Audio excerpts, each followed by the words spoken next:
Hi everyone. So today I'm going to talk about the basics of the stochastic processes, that is probability generating functions. So the probability generating functions will work as the prerequisites of the stochastic processes, but I have uploaded the videos on stochastic processes. So why I am recording this probability generating function? Because the motive of this unit is some of the students asked me to make the video on probability generating functions, right? So this is the reason I'm making the video on probability generating functions, and I will try my best to complete it in one whole lecture. It may take 1 hour, 2 hour, or more than 2 hours.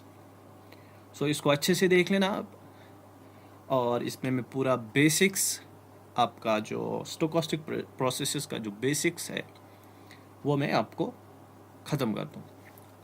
ठीक है. So let me start the probability generating functions. Probability generating functions. Before starting this unit, आपको moment generating functions and characteristic functions आना चाहिए कि वो कैसे हम generate करते हैं. मोमेंट जनरेटिंग फंक्शन हम कैसे जनरेट करते हैं. देन फर्स्ट ऑफ ऑल जो MGF होता है, दैट्स मोमेंट जनरेटिंग फंक्शन, यहाँ से हम कहाँ तक आते हैं? कैरेक्टरिस्टिक फंक्शन तक. देन कैरेक्टरिस्टिक फंक्शन के बाद हम पढ़ते हैं PGF, that's probability generating function, as the name suggested here, that probability. So the PGF works at probability, so it generates the probability basically. So as you know, what's my MGF? अगर मैं MGF की बात करूँगा, that's MXT. क्या होता है वो? Expectation of E TX. और what is phi XT? That's characteristic function. क्या होता है वो? Expectation of EITX. बट जो PGF होता है PXT, याद रखना, ये नोटेशन है इसकी, ये याद रखना. जो PGF होता है मेरा, ये होता है एक्सपेक्टेशन ऑफ SX, और यहाँ पे S क्या है? EIT, right? EIT. सो सी, अगर इसकी डेफिनेशन की बात करेंगे हम,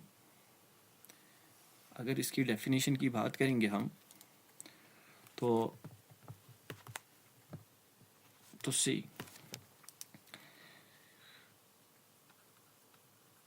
definition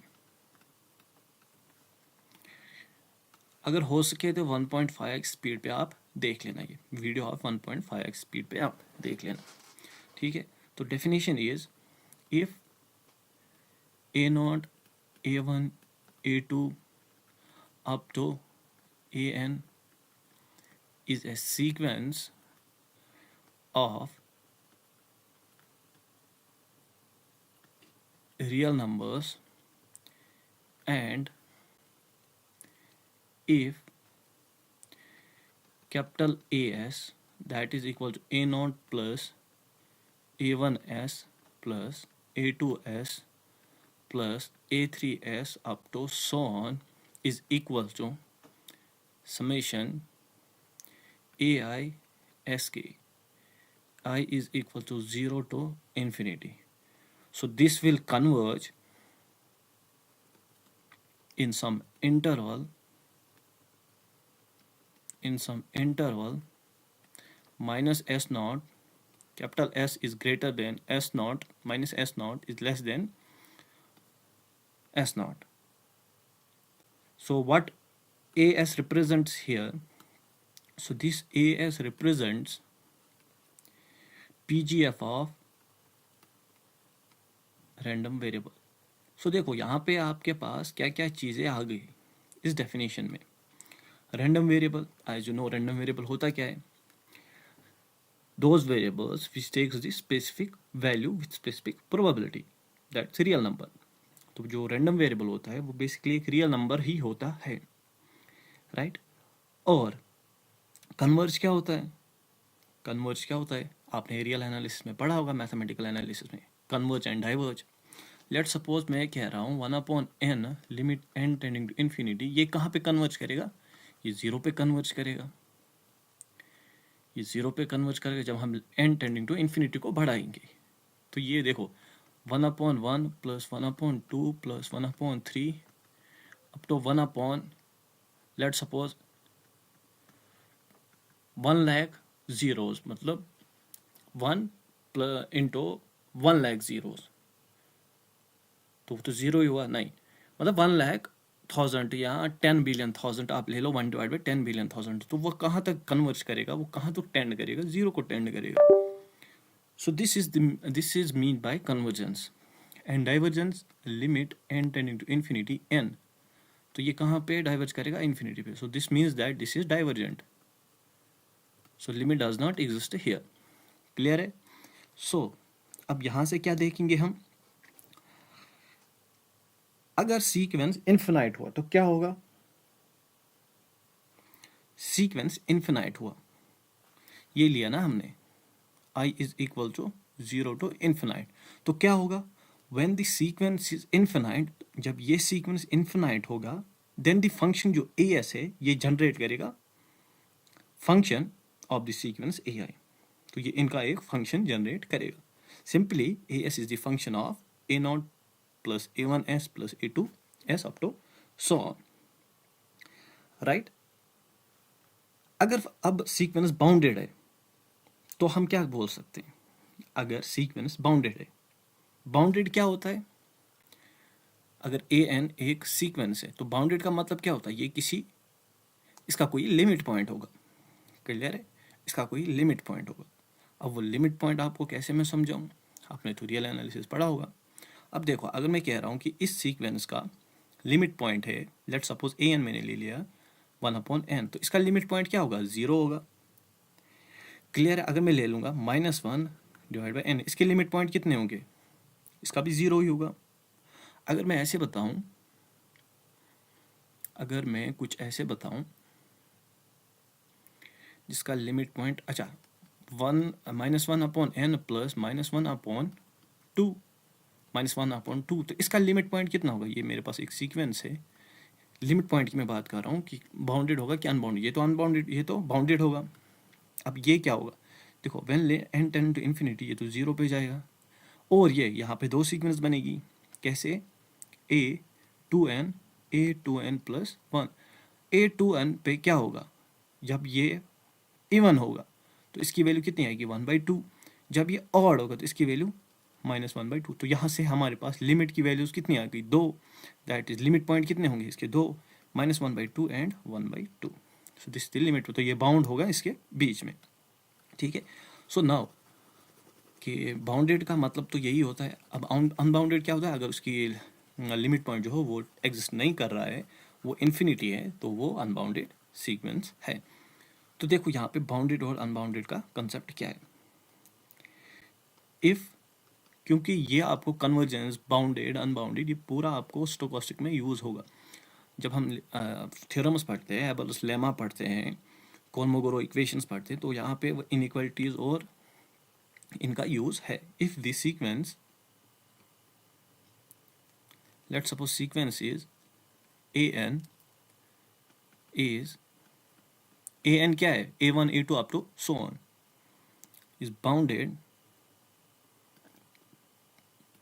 and then the comparison with the geometric series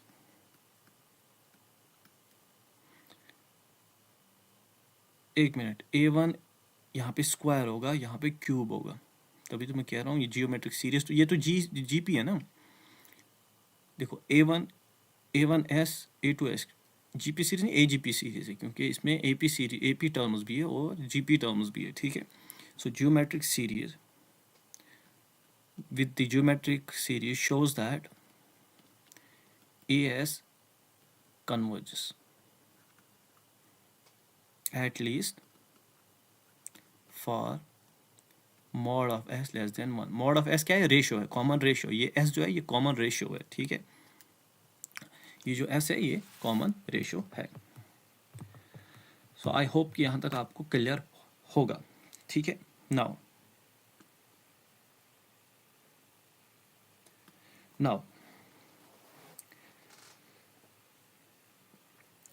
in particular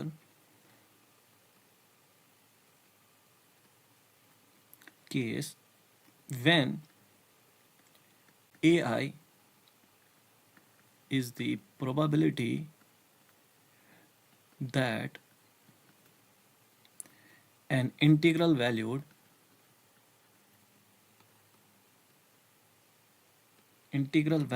discrete variable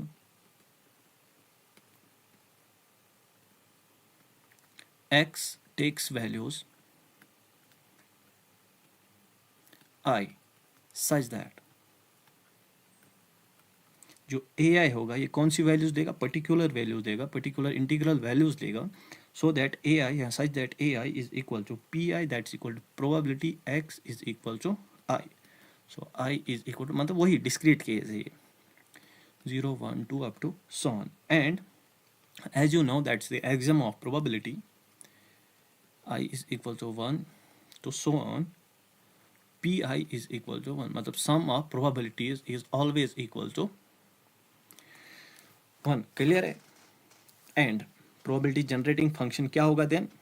probability 1 होना चाहिए, प्रोबेबिलिटीज का सम 1 होना चाहिए। Then this represents the PGF P of S that is equal to expectation of S x is equal to, तो ये किसके बराबर होगा?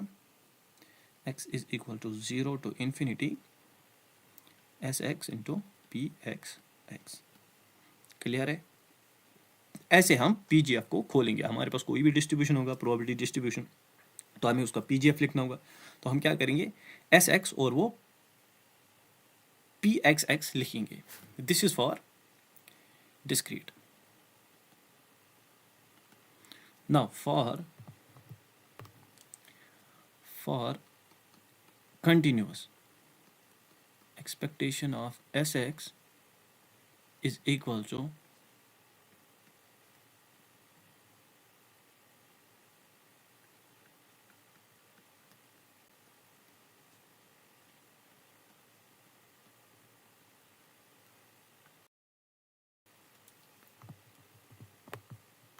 पहले आप ये लिख लो, ठीक है।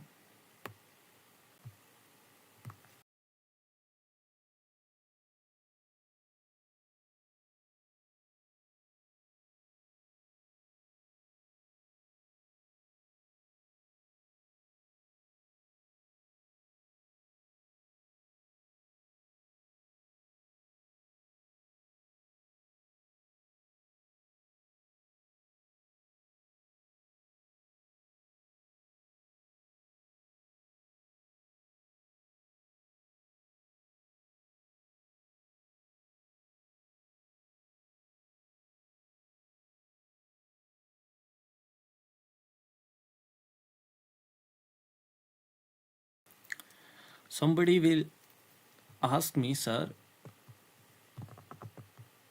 ये स्टेटमेंट आपने बिल्कुल गलत लिखा है। कौन सा वाला? ये वाला।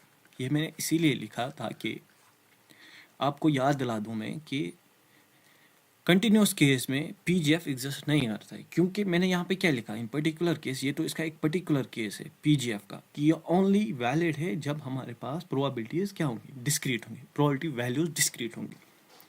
कंटिन्यूस का PGF हम निकाल ही नहीं सकते, ठीक है। That's beyond the knowledge in your book, वो आपको करने की ज़रूरत नहीं है। इसका अलग प्रूफ है कि क्यों कंटिन्यूस का PGF एग्जिस्ट नहीं करता है, ठीक है। तो MGF तो करेगा, कैरेक्टरिस्टिक फंक्शन भी करेगा लेकिन पीजीएफ नहीं करता है। क्लियर है? क्लियर है? क्योंकि जब हमें प्रोबेबिलिटी जनरेट करनी है तो हम कंटिन्यूस में कैसे प्रोबेबिलिटी जनरेट करेंगे, पहले मुझे इस बात का आप जवाब दो। डिस्क्रीट में तो करेंगे क्योंकि हमारे डिस्क्रीट वैल्यूज है। अगर हमें कंटिन्यूस में करना हो तो सिंगल पॉइंट में तो हम नहीं कर सकते ना, कंटिन्यूस में सिंगल पॉइंट पे प्रोबेबिलिटी तो ज़ीरो होती है।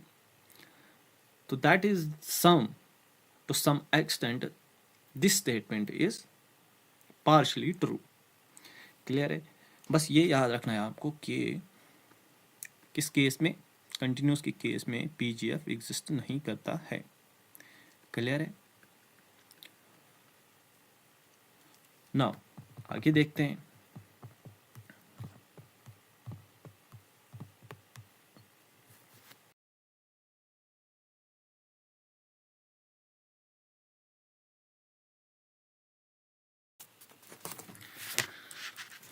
अच्छा, tell me one thing,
sorry, ये वीडियो में साउंड ही नहीं चल रहा था, म्यूट हुआ था, तो मैंने यहाँ से आपको बताया था। सॉरी यार, I am very very extremely sorry, पता नहीं ये कैसे हो गया।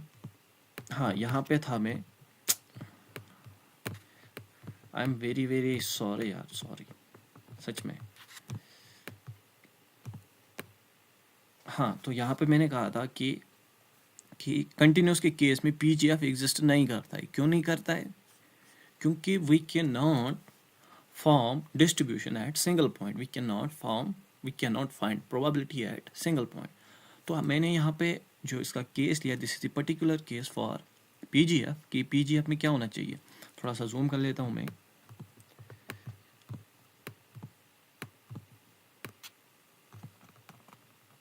तो पीजीएफ में मैंने क्या कहा था, this is the particular case की ओनली वैलिड है valid when we have the discrete random variables, तो तभी ये वैलिड है PGF. But MGF and characteristic function are valid in case of discrete as well as in continuous, but PGF is valid only in discrete, क्योंकि हम single point पे हम probability zero होती है तो हम जनरेट नहीं कर सकते। क्लियर है? सो देन मैंने ये कहा था आपको कि summation p x i is equal to 1 and p of 1 is equal to 1। You need to remember this in this whole unit कि पी ऑफ 1 1 के बराबर होता है, and this is the definition of PGF. Then मैंने कहा था फिर relationship between PGF and MGF। so PGF होता है expectation of expectation of SX। तो हम SX की जगह ET करेंगे, जब हम ET ले लिया S की जगह तो MXT बन गया। सो सिंपली आपको क्या याद रखना है, आपको याद ये रखना है कि whenever we have MGF, we can convert MGF into characteristic function by taking iota tx in place of tx, then after characteristic function we can make it into PGF by replacing EIT exponential EIT with S। so ये बन जाएगा हमारे पास PGF। ठीक है, then मैंने आपको कहा bivariate PGF कैसे हम लिखते हैं। This is for two random variables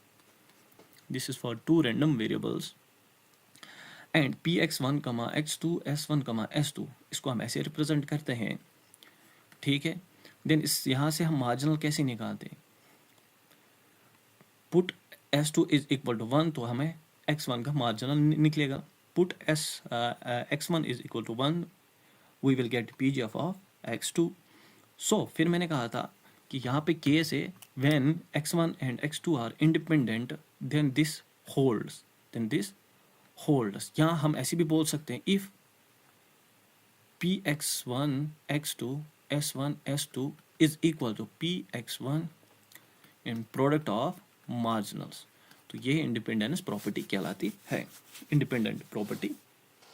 है, और ये कहाँ तक जाएगा, अगर हम इसे लिखेंगे समेशन pxi, क्लियर है, pxi si, this will go up to px1 s1 into px2 s2 up to pxn sn, so I is equal to 1 to n।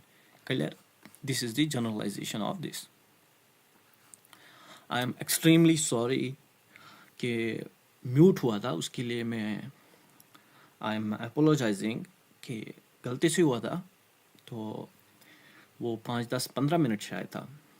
तो अब देख लो, समझ आ जाए तो बता देना, नहीं तो कमेंट सेक्शन तो ओपन ही है ना, तो फिर वहाँ से आप बता सकते हो। ठीक है, now here are this some probability generating functions for various distribution, इसको हम बाद में भी करेंगे। सो पहले हम देखते हैं, अगर हमारे पास कुछ ऐसे हैं, दिस इज PGF, क्लियर है, प्रोबेबिलिटी जनरेटिंग फंक्शन,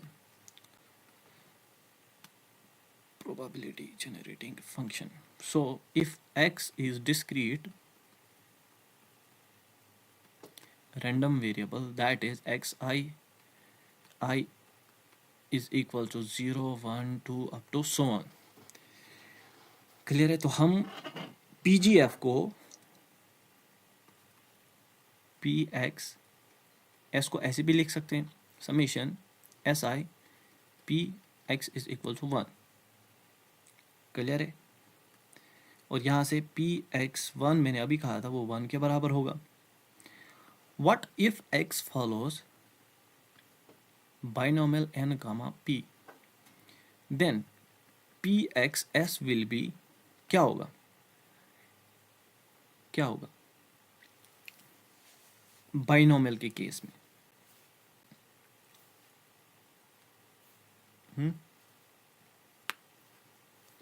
देखो एमजीएफ क्या होता है इसका, Q plus p e t raise power n। So अगर मैं डायरेक्टली करूंगा यहाँ से तो ये क्या आएगा, Q प्लस ई टी को हटाना है, so Q plus p s raise power n। Is it clear? एक बार चेक कर लो, इज इट क्लियर? अगर यहीं से मैं बता दूं, ये मैं बस अभी बता रहा हूँ कि एम जी एफ तो दिस कैसे हम आते हैं। अगर x फॉलोज पॉइजन लैम्डा है तो इसका एम एक्स टी क्या होता है, e raise power lambda e to the power t minus 1। So इसका पी एक्स एस क्या होगा, e to the power lambda को नहीं हटाना जिसके साथ टी है, सो इसको हटाना है तो यहाँ पे क्या आएगा, एस माइनस 1। आई होप कि ये आपको समझ आया होगा कि मैंने एम जी एफ तो पी जी एफ हम कैसे आ गए। मतलब इस चीज़ को हटाना, यहाँ पे एस डालना, मैंने लिखा था ना put s is equal to e t, जब हमने पी जी एफ, देखो s is equal to e t तो एम जी एफ मिला, e t is equal to s P G F मिला। So same is the case with Bernoulli और binomial. ठीक है, अच्छा अगर किसी को दिक्कत हो रहा होगा एम जी एफ में तो let's talk about m ji f, क्या दिक्कत है? सो अगर मैं एम जी एफ की बात करूँगा, एम जी एफ पहले मैं लिख लेता हूँ पूरा कि एम जी एफ का मतलब क्या है। It generates the moments, that's moment generating function. अब कैसे वो मैं बता दूँ कि एम एक्स टी को मैंने क्या लिखा था, that is expectation of e t x, ये एग्जिस्ट करेगा provided expectation of mod of x exists.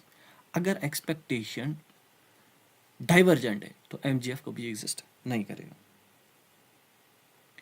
ये so e to the power t x अगर मैं यहाँ से देखूँ ये किसके बराबर होता है, दिस इज द एक्सपेंशन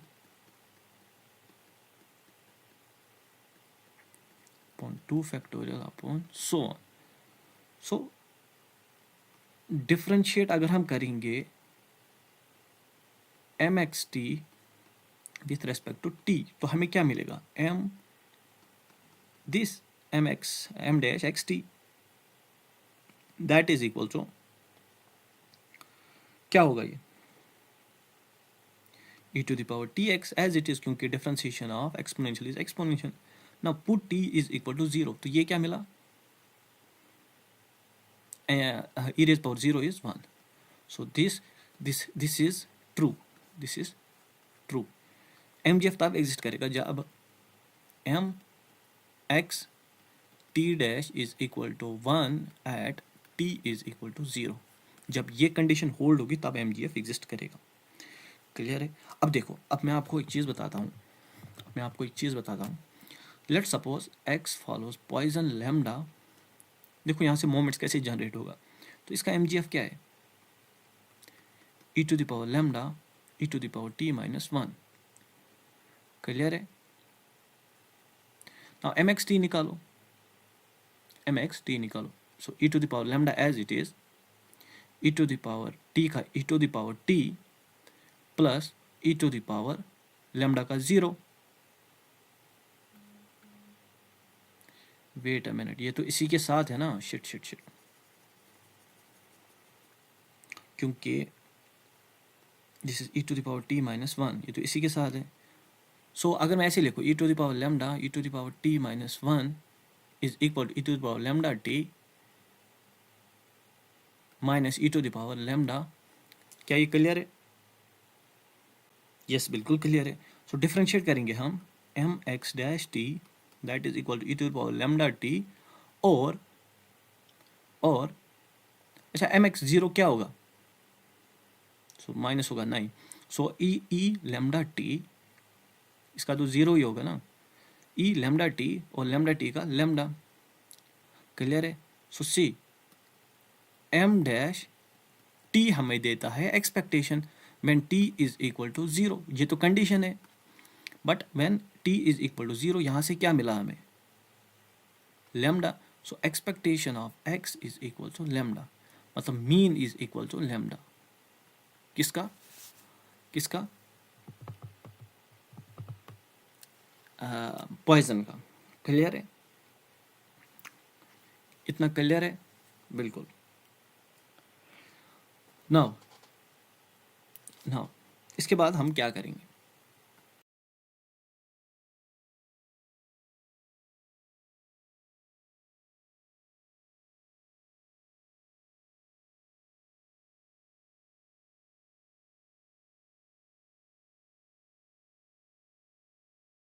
आपको ये डिस्क्रीट डिस्ट्रीब्यूशंस के कुछ पीडीएफ्स याद रखने हैं, उनका एमजीएफ, उनका मीन, वेरिएंस, सब कुछ.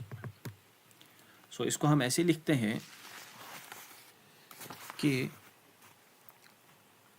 कंटिन्यूस का याद रखने का कोई आपका नीड नहीं है, वो यहाँ पे काम नहीं आएगा. एक्सपोनेंशियल का अगर रख सकते हो क्योंकि वो पॉइजन प्रोसेस में काम आएगा, वो मैं बता दूँ. अगर मैं पॉइजन की बात करूँगा, पॉइजन डिस्ट्रीब्यूशन, तो इसका पीडीएफ क्या होता है? P x is equal to x, that is e minus lambda, lambda raise power x upon x factorial, और x is equal to 0 1 2, this is the discrete है ना, और लैम्डा ग्रेटर देन 0. तो इसका मीन कितना होता है? एक्सपेक्टेशन ऑफ x इसका कितना होगा? लैम्डा. वेरिएंस ऑफ x कितना होगा? इसका लैम्डा, क्योंकि मीन और लैम्डा इसका बराबर होता है. और mxt इसका कितना होगा? e to the power lambda e to the power t minus 1, ये इसी के साथ है ऊपर मल्टीप्लाई में. सो इसका कैरेक्टरिस्टिक फंक्शन क्या होगा? e to the power lambda e to the power i t minus 1. इसको मैं ऐसे लिख लेता हूँ, बड़ा ब्रैकेट, ताकि ये लगेगा कि ये इसके साथ पावर में है. और पी एक्स टी क्या होगा इसका?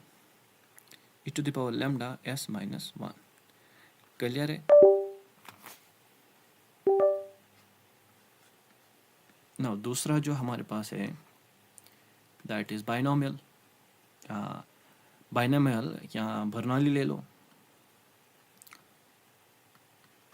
तो इसमें क्या होगा?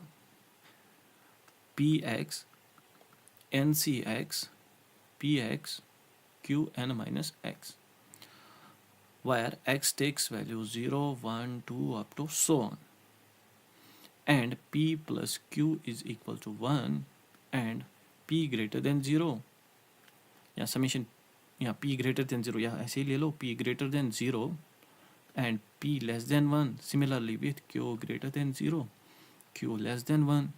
और इसका एक्सपेक्टेशन ऑफ x कितना होगा?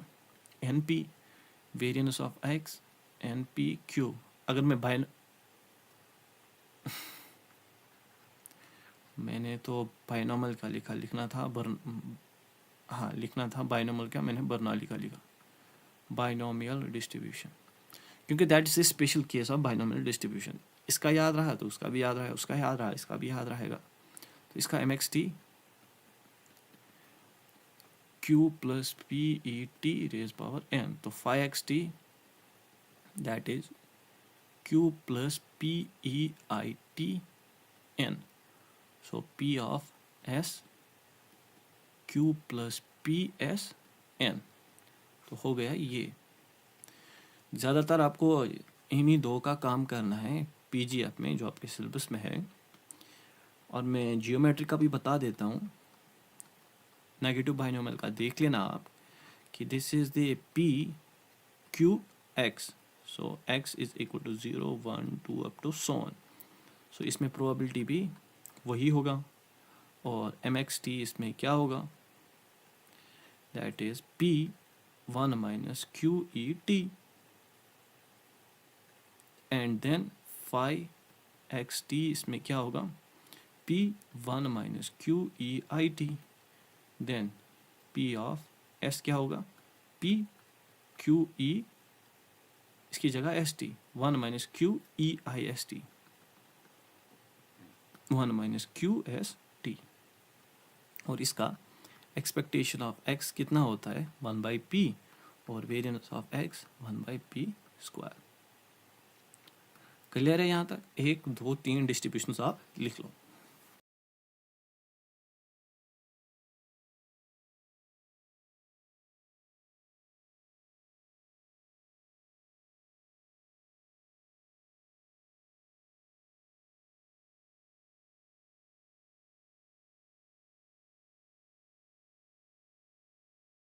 नाउ इसके बाद देखो क्या करेंगे हम। इसके बाद हम कन्वर्जेंस पे थोड़ा सा ध्यान देंगे। इसके बाद हम कन्वर्जेंस पे थोड़ा सा ध्यान देंगे।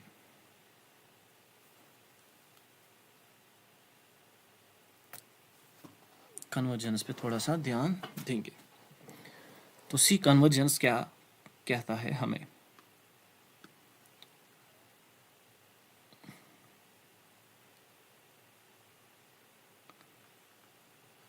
कन्वर्जेंस इन या कन्वर्जेंस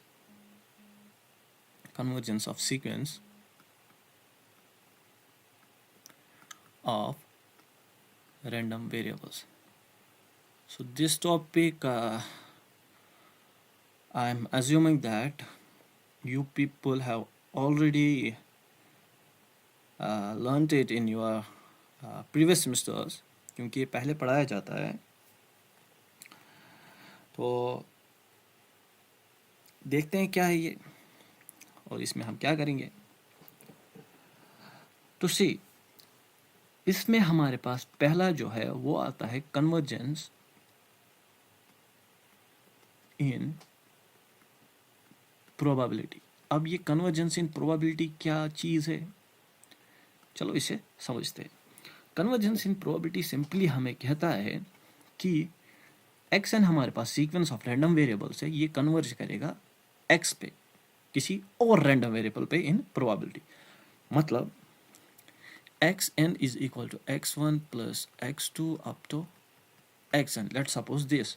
तो मैं ऐसे लिख सकता हूँ कि जो expectation of s n will converge to mu in probability, ऐसे भी मैं लिख सकता हूँ। क्लियर है? ऐसे में भी लिख सकता हूँ। सो यहाँ पे देखो आप कि जो एक्स एन है ये कन्वर्ज करेगा एक्स पे, बट इसका डेफिनेशन क्या है? डेफिनेशन ये, इसका डेफिनेशन ये है, इसका डेफिनेशन कुछ ये है कि limit n tending to infinity, limit n tending to infinity, n tending to infinity, probability mod of x n minus x bar greater than epsilon is equal to 0 as n tending to infinity is equal to, मत लिखो यहाँ पे, आप लिखो tending to 0. Whenever this case happens, the difference between the true value and the estimated value, if it's greater than epsilon, then the probability will be 0 as n tending to infinity. So this is the first case. Then second, limit n tending to infinity, probability x n minus x. If this is the case, then probability will tend to 1 as n tending to infinity. So whenever the difference is less than epsilon, let's suppose epsilon is greater than 0, is a small number, small positive number, small positive number. So whenever this happens, then we can guarantee that xn will converge in probability to x. Clear है? ये convergence है, क्योंकि आपका काम आएगा, बिल्कुल आएगा, काम आपको ये आएगा। क्लियर है? Now number second,